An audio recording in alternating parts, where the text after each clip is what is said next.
Baik, bismillahirrahmanirrahim. Assalamualaikum warahmatullahi wabarakatuh. Waalaikumsalam warahmatullahi wabarakatuh. Waalaikumsalam. Waalaikumsalam warahmatullahi wabarakatuh.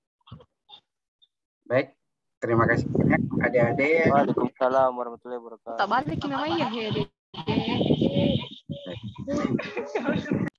Pertama-tama saya ajak dulu adik-adik untuk perbaharui rasa syukur kita kepada Allah Subhanahu wa taala. Alhamdulillah hari ini bisa bertemu tatap muka via Zoom ya untuk mata kuliah analisis ekonomi wilayah dan kota. Saya juga ajak untuk memperbarui salam salawat kita kepada Nabi besar Muhammad sallallahu alaihi wasallam. Allahumma sholli ala Muhammad wa ala ali Muhammad. Ya. Hari ini topik kita mengenai analisis ekonomi wilayah ya, masih analisis ekonominya ya. Untuk pertemuan ke-6 ini yang akan kita bahas adalah analisis SIFSAR. Minggu lalu kita bahas mengenai analisis LQ ya. Oke, untuk analisis SIFSAR ini topik yang kita mau diskusikan atau bisa kita diskusikan. Yang pertama, saya akan sampaikan dulu apa yang dimaksud dengan analisis SIFSAR. Kemudian bagaimana penggunaannya dan data analisis apa saja untuk SIFSAR. Kemudian apa saja komponen untuk analisis SIFSAR. Apa keunggulan, apa juga kelemahan dari analisis SIFSAR. Ya, baru nanti kita akan lihat rumus dari analisis SIFSAR serta nanti saya akan buat simulasi bagaimana melakukan analisis SIFSAR ya. Mudah-mudahan adik-adik bisa memahami nanti dari simulasinya. Karena biasanya kalau pertemuannya daring itu kita akan demokan kemudian nanti latihan di tempat biasanya. Adik-adik yang ingin bertanya nanti bisa raise hand di Zoom-nya. Nanti saya akan stop recordnya dan persilakan adik-adik untuk bertanya. Nah, kita masuk dulu topik yang pertama ya mengenai apa itu analisis SIFSAR ya supaya kita punya persepsi bersama. Jadi kalau kita bicara mengenai SIFSAR analisis ya ini menganalisa mengenai perubahan ekonomi suatu variabel regional ya. Jadi perubahan ekonominya itu bisa perubahan yang tumbuh atau bisa perubahan yang melambat dari sektor ekonominya ya. Bukan hanya sektor ekonomi, sektor industrinya juga dari suatu daerah. Nah, analisis SIFSAR juga dikenal sebagai analisis untuk mengetahui bagaimana perubahan maupun pergeseran sektor atau industri pada ekonomi regional maupun ekonomi lokal.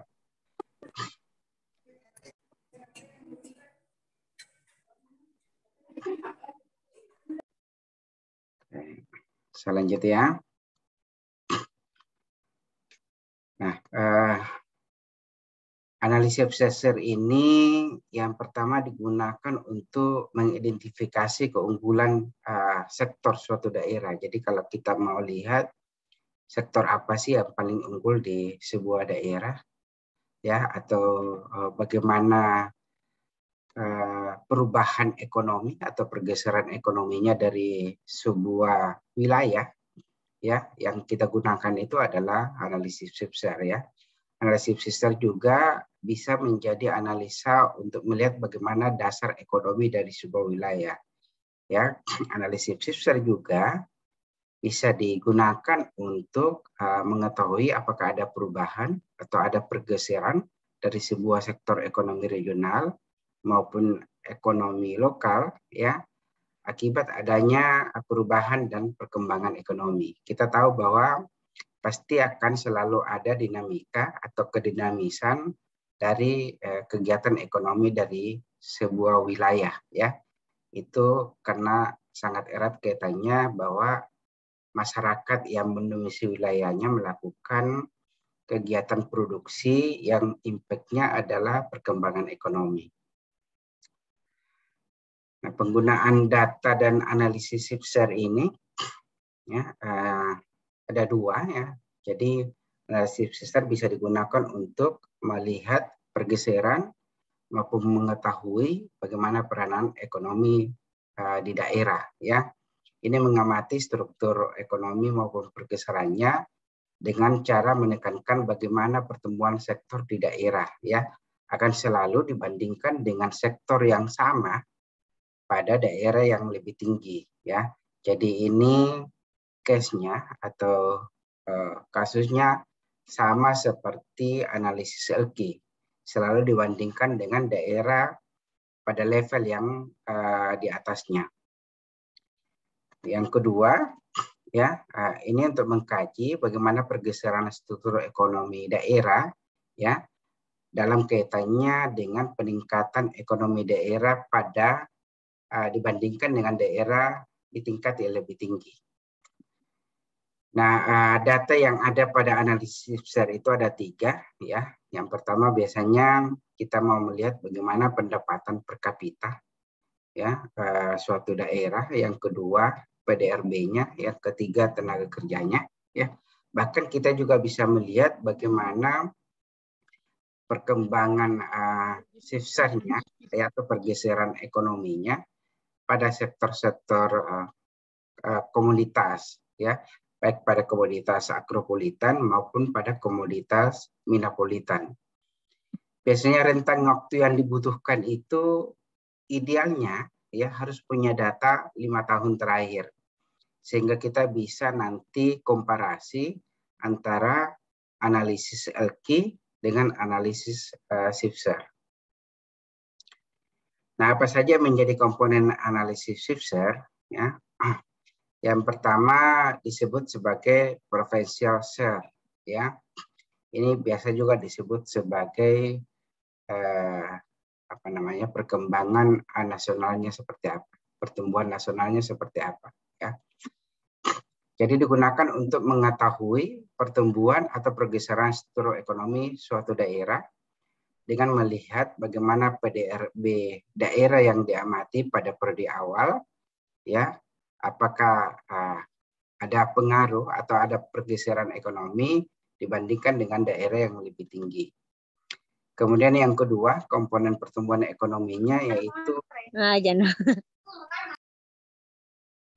proporsional shift atau industri mix ya. Ini yang dilihat adalah bagaimana pertumbuhannya dari nilai tambah bruto sektor I ya. Kita paham bahwa sektor usaha itu ada 17 seperti yang ada pada PDRB dibandingkan dengan total sektor pada tingkat level di atasnya. Kemudian yang terakhir ini diferensial shift ya, atau biasanya lebih kenal sebagai daya saing atau nilai tambah bruto ya. Jadi kalau kita bicara nilai tambah bruto itu ini sebenarnya adalah selisih dari nilai produksi dibandingkan dengan nilai yang dipakai untuk membuat ongkos kerja dari produk tersebut.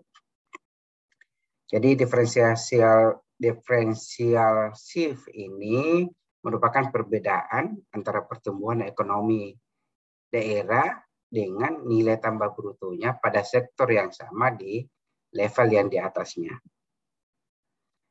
Nah, komponen analisis SIPSER ya itu ada 3 dan ini yang kita akan cari nanti pada perhitungannya ya untuk bisa mendapatkan nilai SIPSER-nya ya. Yang pertama kita mau lihat bagaimana pertumbuhan nasional. Jadi kalau kita melakukan analisis SIPSER itu ada 4 sebenarnya hasil yang kita peroleh. Yang pertama adalah kita akan memperoleh nilai pertumbuhan nasional ya. Yang kedua juga kita akan mendapatkan nilai pertumbuhan sektoralnya dan kita juga mengetahui pertumbuhan daya saingnya. Ya. Nah, pertumbuhan nasional itu disingkat NIJ, ya. Jadi setiap kali N dianggap sebagai pertumbuhan nasional, nanti diingat dengan baik ya. I itu adalah sektornya, ya, bisa sektor pertama pertanian, ya, atau nampak jasa lain.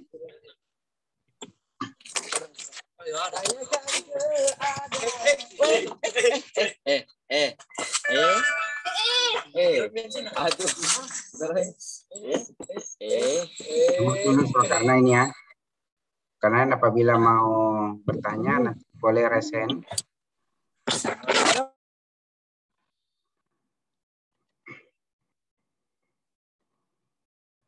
Oke, kemudian pertumbuhan sektoral, ya. Ini rumusnya adalah MIC, ya. Jadi perhatikan kalau sektoral adalah kodenya M, sedangkan daya saing itu adalah kodenya C, ya. Pertumbuhan nasional itu melihat bagaimana struktur relatif daerah dalam kaitannya dengan pertumbuhan ekonomi secara menyeluruh di wilayah yang menaunginya. Kalau dia pertumbuhan sektoral, ini mengukur pertumbuhan produksi wilayah lebih cepat atau lebih lambat dari pertumbuhan wilayah yang menaunginya karena konsentrasi industri regionalnya. Kalau pertumbuhan daya saing, ini mengukur daya saing sektornya di suatu wilayah dibandingkan dengan pertumbuhan sektor yang sama pada wilayah yang level di atasnya. Nah, perkembangan ekonomi daerah itu ditentukan oleh yang pertama national share. Ya, national share ini sebenarnya sama seperti ini nih. Ini pertumbuhan nasional. Ya. Jadi dipengaruhi oleh national share atau pertumbuhan ekonomi secara nasional. Yang kedua ini industri mix, ya, atau pertumbuhan sektoral biasanya disebut. Yang ketiga ini differential shift atau competitive advance, ya. Nilai tambah ini dianggap sebagai daya saing, ya. Jadi ini sebenarnya analisis shift share ini akan bisa memahami ketiga komponen ini. Komponen ekonomi, ya, national share-nya, industri mix-nya, maupun diferensiasi shift-nya. Nah, hasil analisis shift share itu, ya, jadi hasil analisis shift share itu akan memberikan gambaran bagaimana sebab-sebab pertumbuhan suatu aktivitas pada suatu wilayah, ya. Sebab-sebab tersebut dibagi menjadi 3 bagian, ya. Yang pertama, sebab yang berasal dari dinamika lokal. Yang kedua, sebab yang berasal dari dinamika aktivitas sektor, ya, atau total wilayah, ya. Atau yang ketiga, sebab dari dinamika wilayah secara umum. Nah, apa keunggulan dan kelemahan analisis shift share? Ada mau bertanya sebelum saya lanjut? Oke, kalau tidak ada, kita lihat keunggulannya analisis shift share, ya. Yang pertama, apabila kita melakukan analisis shift share, ya, ini kita pahami keunggulannya adalah bisa memberikan gambaran bagaimana perubahan struktur ekonomi yang terjadi, ya. Walaupun analisis shift share ini masih dianggap analisis yang sederhana untuk melihat perubahan struktur ekonomi pada suatu wilayah, ya. Yang kedua, analisis shift share ini keunggulannya adalah memungkinkan bagi seorang pemula, ya, untuk mempelajari bagaimana struktur ekonomi dengan cepat. Jadi akan mudah kita memperoleh, ya, bagaimana struktur ekonominya pada suatu wilayah dibandingkan dengan wilayah di level yang lebih tinggi. Dan yang ketiga, ya, analisis shift share juga dapat memberikan gambaran mengenai pertumbuhan ekonomi maupun perubahan struktur yang cukup akurat, ya. Tapi di samping keunggulan ada juga kelemahan-kelemahan dari analisis shift share, ya. Yang pertama, analisis shift share ini hanya dapat digunakan untuk analisis ex post. Artinya analisis yang data-datanya atau kegiatannya sudah terjadi. Ya, sudah terjadi pada masa dahulu dengan sekarang, ya. Analisis shift share ini tidak bisa dipakai untuk meramalkan apa yang akan terjadi di masa depan. Yang kedua, ya kelemahannya adalah ada periode waktu tertentu di bagian tengah yang ini yang tidak terungkap, tidak diungkap oleh analisis besar. Jadi kalau misalnya 5 tahun terakhir yang dipakai itu adalah tahun sekarang dengan data 5 tahun yang lalu, ya. Sedangkan tahun kedua, ketiga, keempatnya itu diabaikan. Ini yang dianggap sebagai tidak diungkapkan pada analisis ini. Kemudian yang ketiga, berisiko sebagai alat peramalan. Jadi memang tidak bisa digunakan untuk meramalkan sektor apa yang akan unggul di masa datang, ya, karena sangat berisiko. Karena ada beberapa item yang memang tidak diungkap sehingga ini tidak disarankan sebagai analisis untuk meramalkan, ya. Di sini penjelasannya bahwa regional shift-nya tidak konstan dari periode ke periode lainnya. Yang keempat, ya, tidak dapat dipakai untuk melihat bagaimana keterkaitan antar sektor. Jadi sektor pertanian, sektor non pertanian, sektor jasa, sektor pertambangan dan lainnya itu tidak bisa dipakai untuk mengingatkan, ya, apakah misalnya sektor A meningkat sehingga menyebabkan sektor B-nya menurun, itu tidak bisa dipakai dengan analisis SIPSAR, ya. Nah, di sini sangat ditekankan juga kelemahannya adalah tidak ada keterkaitan, ya, antar daerah dari sektor yang dianalisis. Nah, kita lihat bersama formula analisis SIPSAR-nya, ya. Yang pertama, adik-adik kalau misalnya sudah mendownload materi yang saya upload di Lentera, ya, ini ada beberapa perubahan formula, terutama perubahan formula yang ini, tapi nanti hasilnya sama, ya. Ini hanya untuk mempermudah mencari nanti pada saat simulasi, ya. Tapi nanti hasil dengan yang saya berikan itu nanti akan sama hasilnya. Jadi untuk melihat bagaimana pertumbuhan nasional itu adalah nilai PDRB pada sektor dikali dengan nanti kita lihat ini R-nya, ya. Jadi R-nya ini adalah perubahan nasional tahun dasar. Kemudian untuk melihat bagaimana pertumbuhan sektoralnya, ya, atau MIJ, ya, yang dilihat, yang dianalisis itu adalah nilai PDRB-nya pada tahun dasar, ya, dikali dengan hasil pengurangan dari perubahan sektor I nasional dikurang dengan perubahan nasional pada tahun dasar.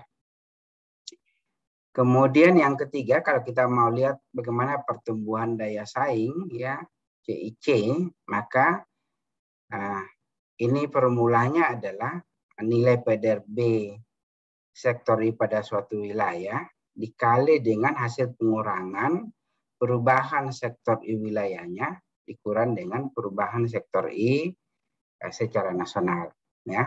Sedangkan pertumbuhan bersihnya, ya, adik-adik kalau lihat pada formula yang saya upload, ya, itu ada hilang NIJ, ya. Jadi nilai SIPSAR itu adalah penjumlahan dari ketiganya, ya.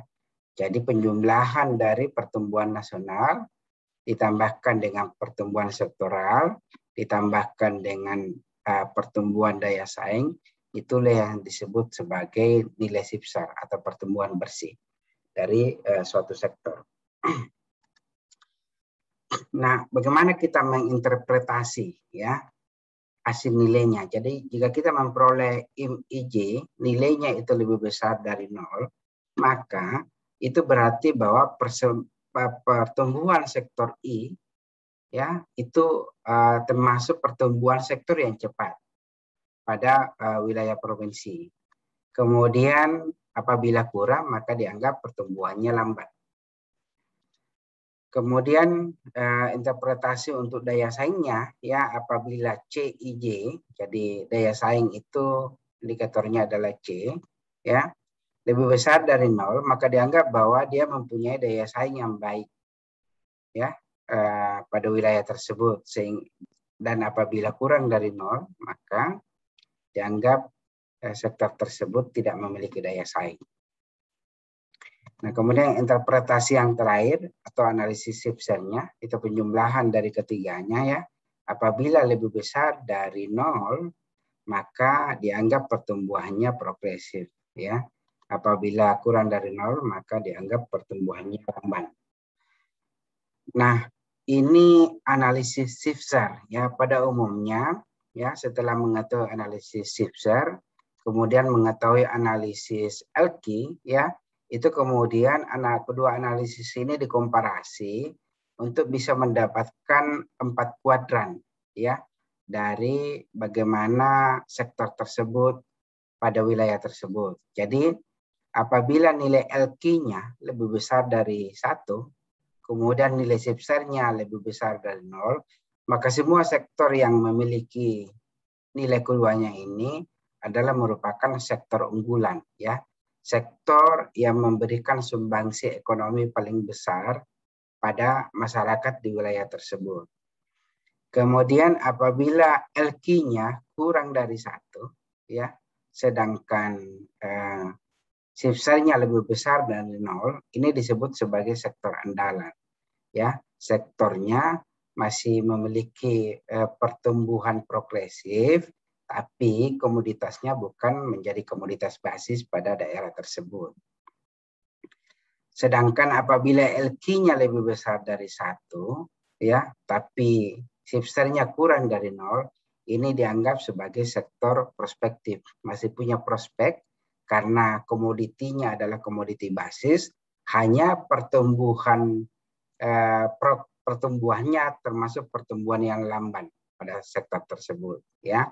Sedangkan kuadran yang paling rendah itu LQ-nya kurang dari 1 dan Shifter-nya kurang dari 0 ya. Ini merupakan sektor-sektor yang tertinggal. Biasanya sektor-sektor tertinggal ini ya mayoritas komoditasnya diekspor atau diimpor dari luar wilayah untuk memenuhi kebutuhan masyarakat dari semua sektor yang lamban tersebut atau yang tertinggal tersebut. Oke, adik-adik ada yang mau ditanyakan?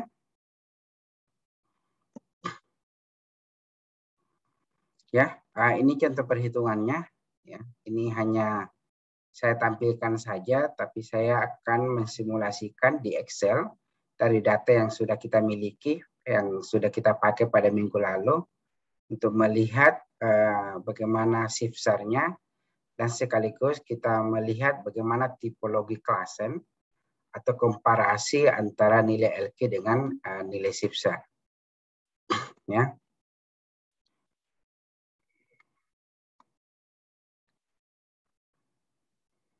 Oke, ada yang mau bertanya sebelum saya masuk di simulasi?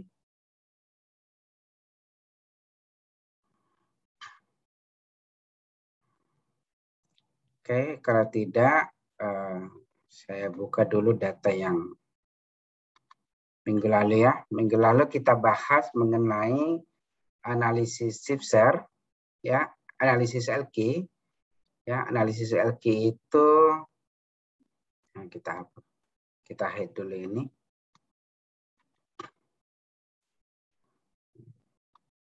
Analisis LQ itu pada minggu lalu kita peroleh ada 4 sektor yang basis, ya, yaitu industri pengolahan, saya kasih warna berbeda ya, kemudian pengadaan air, pengolahan sampah dan daur ulang, kemudian perdagangan besar dan eceran, dan yang terakhir adalah penyediaan akomodasi dan makan minum. Jadi di Jawa Timur berdasarkan analisis LQ ya untuk PDRB-nya 2013-2017 kita peroleh 4 sektor ini menjadi sektor basis.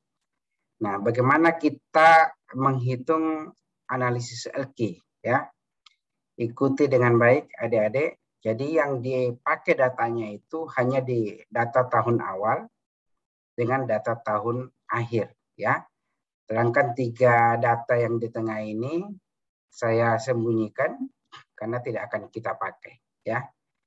Ini juga saya hide supaya ini bisa nempel, lebih mudah kita komparasi, ya. Nah, yang pertama yang kita cari adalah nilai RIJ, ya. Nilai RIJ ini kita kasih dulu warna kuning, ya.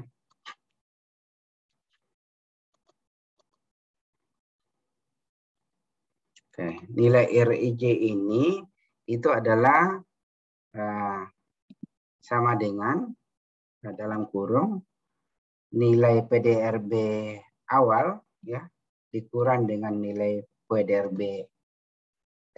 nilai PDRB akhir dikurang dengan nilai PDRB awal, ya, dibagi dengan nilai PDRB awal, ya. Nih, ini 0, kita buat 2 angka di belakang koma, ya. Jadi nilainya adalah 0,39. Oke. Ini semua sama perhitungannya ke bawah. Supaya mudah, tidak perlu kita ulang-ulang formulanya. Kita tinggal cari posisinya ini plus untuk bisa kita drag ke bawah, ya. Jadi langsung bisa dapat nilai.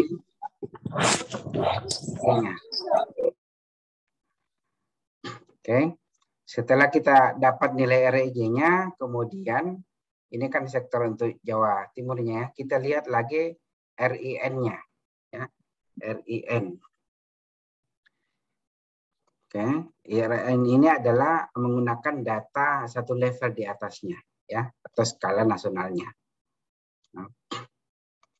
Nah, formulanya sama, tapi yang dipakai adalah data di level nasional. Ya, sama dengan buka kurung, ya, tahun akhir dikurang dengan tahun awal, ya, dibagi dengan tahun awal. Oke, ini nilainya kita juga jadikan 2 angka di belakang koma, 0,18. Ya. Oke, jadi kita sudah dapat 2 nilai, ya. RIJ dengan nilai RIN, ya. Kita cari lagi satu nilai untuk bisa kita gunakan formulanya adalah nilai RN. Ya. Atau pertumbuhan perubahan sektor secara nasional. Oke. RN itu formulanya adalah sama dengan buka kurung total dari nilai semua sektor pada tingkat nasional, ya, dikurang, ya, total pada semua sektor pada tahun awal pada tingkat nasional, ya, dibagi dengan totalnya pada semua sektor pada tingkat nasional. Jadi nilainya adalah 0,18, ya. Semua perhitungan ini sama, 0,18 nilainya karena kita hanya menggunakan data ini saja, tidak sama seperti data ini.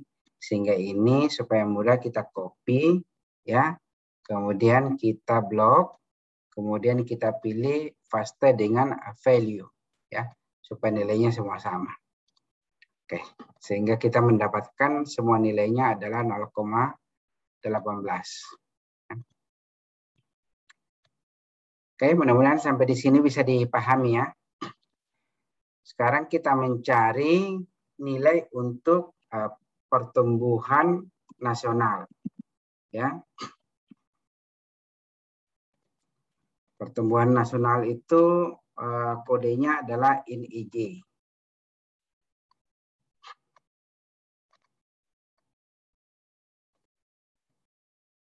Oke.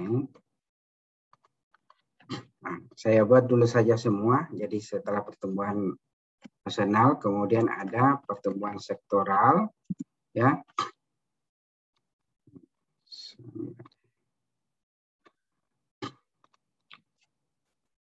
Pertumbuhan sektoral itu adalah MIJ, ya. Kemudian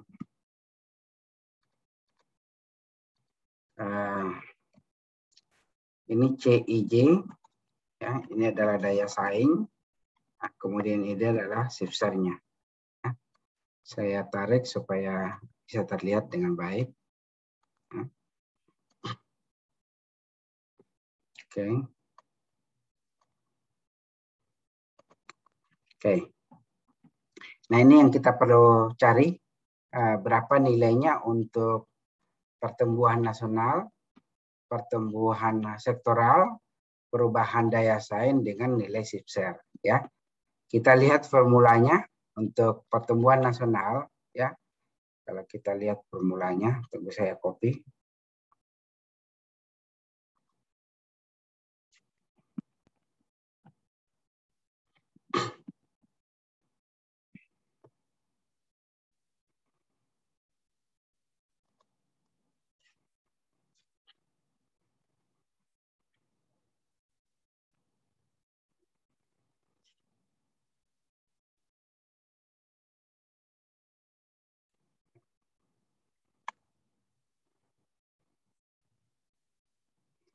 Sebentar ya, saya stop screen dulu.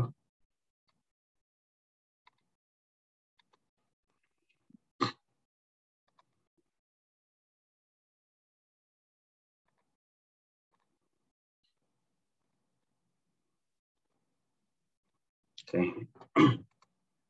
Saya tadi stop screen karena agak susah mengcopy formula ya. Di formulanya sudah kita dapat ya.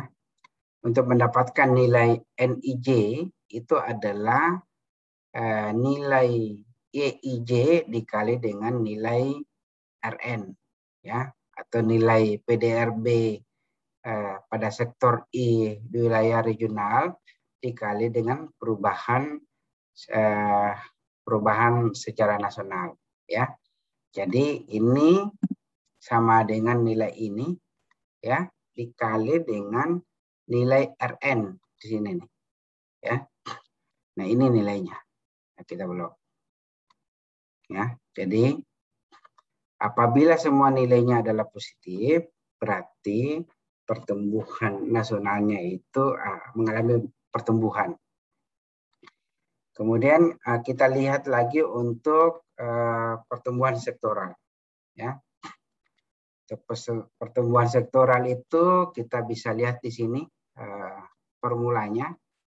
Ya, MIJ sama dengan IIJ dikali dari hasil pengurangan RIN dikurang RN. Ya. Jadi sama dengan ini ya dikali hasil pengurangan dari RIN, mana ini RIN, dikurang dengan nilai RN. Ini nilai RN-nya. Ya, tutup kurung, enter. Ya, baru kita karena semua sama, kita copy formulanya ke bawah. Ya, nah di sini kita bisa menemukan ada banyak pertumbuhan sektoral yang di bawah 0, ya, atau pertumbuhan sektoralnya termasuk pertumbuhan yang lambat. Oke, satu lagi nilai yang kita perlu cari yaitu formula dari daya saing. Ya, formula daya saing itu adalah, sebentar saya copy dulu.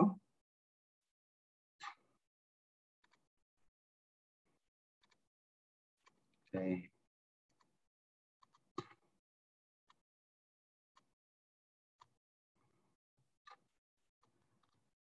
Formula dari daya saing atau CIJ yaitu nilai PDRB-nya pada sektor wilayah regional dikali dari hasil pengurangan RIJ kurang RIN ya.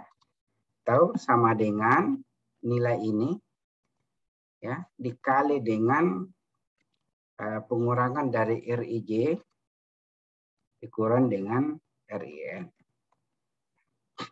Oke. Ini kemudian kita copy formulanya ke bawah ya. Di sini terlihat hanya ada satu yang negatif ya. Jadi kalau kita mau melihat secara visual ya, mana nilainya yang di bawah 0 ya, kita bisa gunakan conditional formatting ya. Klik kemudian pilih highlight rules ya, pilih less than ya. Jadi semua nilai yang lebih kecil dari 0 itu kita kasih warna light red fill, warna merah. Ya. Nah ini kita bisa lihat, ya, semua yang nilainya di bawah 0 itu otomatis akan berwarna merah. Ya, ini juga kita bisa berikan hal yang sama. Kondisi permittingnya itu, ya, apabila kurang dari 1, ya, maka dia berwarna merah. Ya, kita bisa lihat bahwa hampir semua merah kecuali 4 sektor yang menjadi sektor basis. Ya. Nah, yang terakhir kita mau lihat nilai dari pertumbuhan bersih atau nilai SIFSAR-nya. Ya. Formulanya adalah ini, nilai SIFSAR.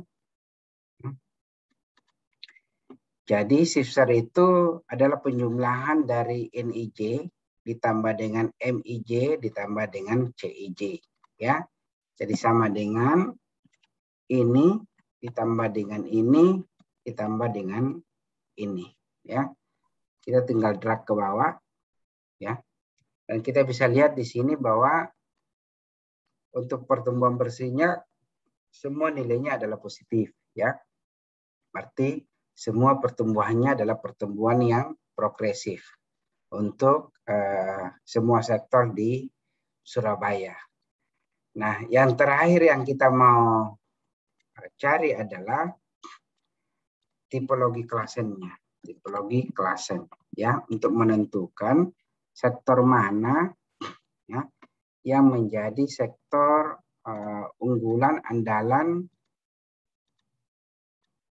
di semua sektor di Surabaya, ya, supaya mudah terlihat, ya. Yang saya sisakan adalah tinggal nilai LQ. Ini saya hide, ya. Ini juga saya hide. Oke. Nah, kemudian kita lihat untuk tipologi klasennya. Sebentar saya cari dulu formulanya.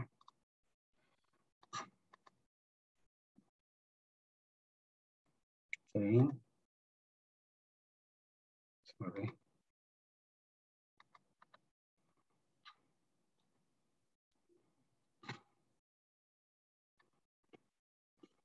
Oke, ini. Oke. Di sini kita bisa pahami bahwa, ya, apabila LQ-nya lebih besar dari 1 dan SIFSAR-nya lebih besar dari 0, itu adalah sektor unggulan. Ya. Di sini kita bisa lihat bahwa semua SIFSAR-nya itu adalah lebih dari 0. Ya. Berarti nanti hasil analisisnya hanya ada di unggulan atau di andalan. Ya. Berarti yang kita lihat tinggal mana LQ-nya yang lebih besar dari 1. Kita bisa temukan di sini yang lebih besar dari 1 ini, berarti ini adalah sektor unggulan. Ya. Kemudian ini juga sektor unggulan, ini juga unggulan, ini juga unggulan, ya. Nah, selain daripada itu, ini semuanya adalah non basis atau nilainya kurang dari 1, tapi semua SIFSAR-nya lebih dari 0. Berarti dia ada di sektor andalan. Berarti semua sektor selain dari 4 ini adalah sektor andalan. Ini hasil yang bisa kita peroleh setelah kita memperoleh nilai SIFSAR, kemudian kita mau mengetahui tipologi klasen dengan membandingkan LQ dan SIFSAR-nya, maka kita peroleh bahwa di Jawa Timur itu hanya ada 4 sektor yang menjadi sektor unggulan, ya, dan selain dari keempat ini merupakan sektor andalan. Oke, adik-adik, demikian materi saya yang saya sampaikan hari ini. Ya, apakah adik-adik ada yang mau bertanya? Ya. Kalau tidak ada, saya minta adik-adik nanti untuk selesaikan tugas pertemuannya di Lentera, ya. Dan saya akan absen, ya. Adik-adik sebelum saya absen, saya minta dulu untuk aktifkan kembali kameranya supaya saya bisa dokumentasikan lagi kembali, ya, melihat siapa yang masuk di awal dan siapa yang bertahan sampai di akhir. Ya. Silakan adik-adik nyalakan kameranya untuk bisa saya. Semua pohon-pohon. Oke, adik-adik tolong dinyalakan kameranya. Ya, adik-adik setiap hari Rabu sibuk kegiatannya di kampus ya. Oke, untuk layar pertama, ya, siap-siap ya, pasang senyum terbaiknya. 1, 2, 3. Selesai sebentar ya, saya capture dulu ya.